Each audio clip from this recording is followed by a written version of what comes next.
bà con đi chụp con được chưa tôi cũng chỉ ai cho tới là bây giờ là sau thì mấy bạn nó nhiên là được chưa bạn phút ấy bạn tại đó rồi đấy mặt theo phán cùng ba vé là vừa này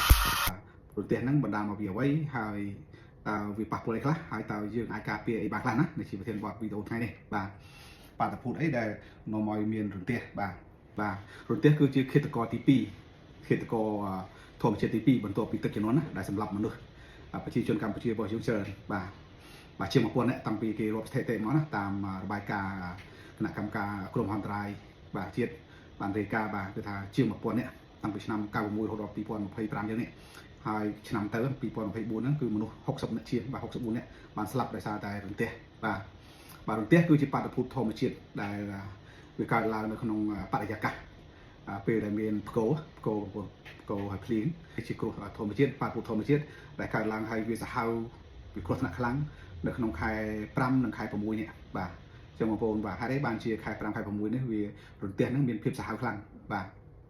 ពេលតិចទៅលេខស្អីបាទឥឡូវខែហ្នឹងបាទខែ6ប្រយ័ត្នបងប្អូនបាទតែខែ5ហ្នឹងគឺជាខែដែលចាប់ផ្ដើមភ្លៀងបាទយើងឃើញតាំងពីខែ10 11 12ខែ1ខែ2ខែ4មកវាក្តៅរហូតបងប្អូនរដូវក្តៅសុកសម្រាប់បន្ទាប់មកគឺថាភ្លៀងតែម្ដងខែ5គឺភ្លៀងរដូវភ្លៀងបាទអញ្ចឹងទៅគឺថាកម្ដៅក្តៅខ្លាំងហើយនឹងត្រជាក់វាពោលថាវាបូកវាប៉ះគ្នាបងប្អូនណាវាមានពោលដកពោលបូកនៅក្នុងបរិយាកាសក្នុងពពកបាទអញ្ចឹងទៅវាប៉ះគ្នាអញ្ចឹងទៅបានបង្កទៅជាផ្គរបាទបង្កទៅជារន្ទះបាទមានចរន្តអគ្គិសនីធម្មជាតិនៅក្នុងបរិយាកាសបងប្អូនបាទអញ្ចឹងណាដូចយើងនេះបាទនេះបាទនេះបាទបាក់ដៃមើលដល់ញាក់ហ្នឹងបាទហ្នឹងហើយផ្ទះហ្នឹងគឺថាមានប្រមាណបើគិតជាអង្សាបងប្អូនអង្សាសេមាន5000អង្សាជាសេជាអញ្ចឹងឲ្យតែយើងប៉ះគឺថាឲ្យតែយើងប៉ះវាហ្នឹងគឺមិននៅទេបងប្អូនបាទស្លាប់ហើយបាទវាចរន្តអគ្គិសនីហ្នឹងវាខ្លាំងបាទខ្លាំងមែនតើណា5000អង្សាជាបងប្អូនមកឆ្វាច់មកហ្នឹងណាបាញ់មកឆ្វាច់មកណា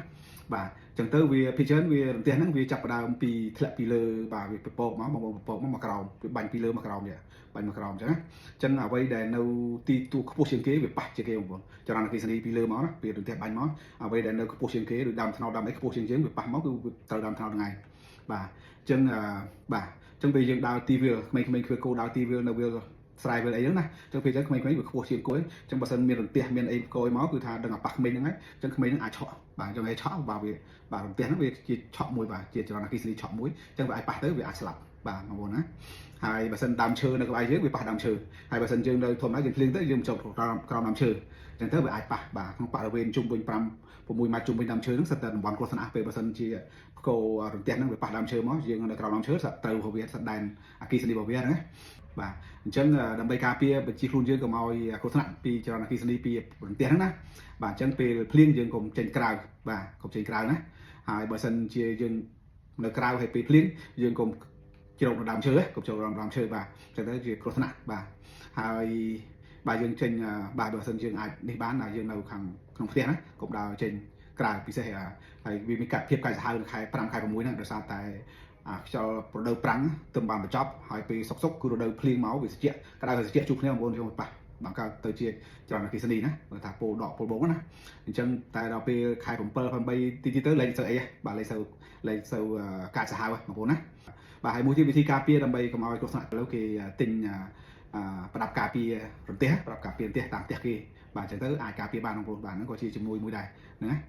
បាទហើយបាទនេះជាវិធីសាមញ្ញងាយៗក្នុងការពារខ្លួនយើងកុំឲ្យប៉ះរន្ទះណាបាទអញ្ចឹងបងប្អូនមានសំណួរអីបាទមតិយោបល់អីអាចshareក្រោមនោះបាទអរគុណច្រើនបាទ